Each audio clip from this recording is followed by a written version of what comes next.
Valentine Jankowski, je suis chirurgien scénologue et gynécologue au Centre de lutte contre le cancer Georges-François Leclerc à Dijon. Alors, le dépistage organisé du cancer du sein est recommandé de 50 ans à 74 ans et on doit le réaliser tous les 2 ans. Il a été démontré qu'il pouvait diminuer la mortalité par cancer du sein de 20%. Donc non, le dépistage organisé n'est pas moins efficace. Il ne faut pas penser que parce que c'est gratuit, c'est moins efficace. On vous fait un examen qui est complet, c'est-à-dire qu'on fait 2 clichés de la glande mammaire, qu'on dit oblique externe et de face.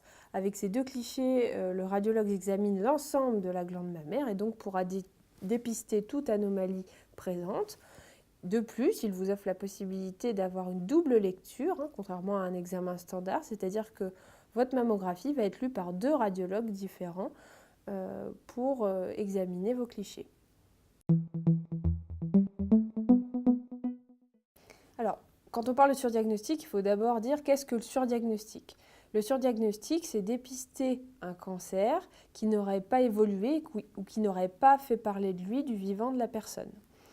Avec les différentes études qui ont été réalisées, on estime qu'il y a un décès évité pour 3 cas de surdiagnostic avec le dépistage organisé. En d'autres termes, on estime que le dépistage organisé permet de diminuer la mortalité par cancer du sein de 15 à 20%, avec un risque de surdiagnostic qui est d'environ 1%. Ce qui est important dans ce cas-là, c'est bien sûr la balance bénéfice-risque, et on voit bien avec ces statistiques que le bénéfice du dépistage organisé est bien plus important que le risque. Un des avantages du dépistage, c'est de détecter des lésions infracliniques, donc celles qu'on ne va pas palper, celles que vous ne pourrez pas détecter par l'autopalpation.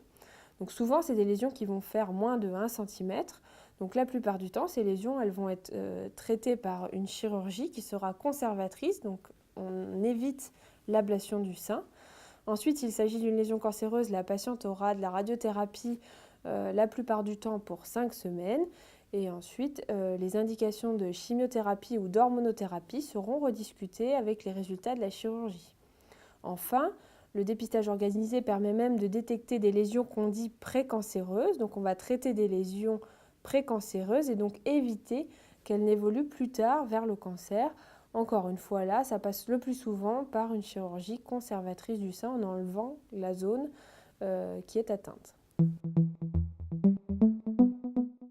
Si vous souhaitez une information claire sur le dépistage, le plus simple est d'abord d'en parler à votre médecin traitant ou à votre gynécologue. Et il y a également toutes les manifestations organisées à l'occasion d'Octobre Rose où on informe de façon large la population, les patientes, sur le dépistage organisé. Ensuite, vous avez plein de documentation sur Internet, notamment le site de l'Institut national du cancer, qui vous renseigne sur le fait que le dépistage est essentiel et quels sont ses avantages.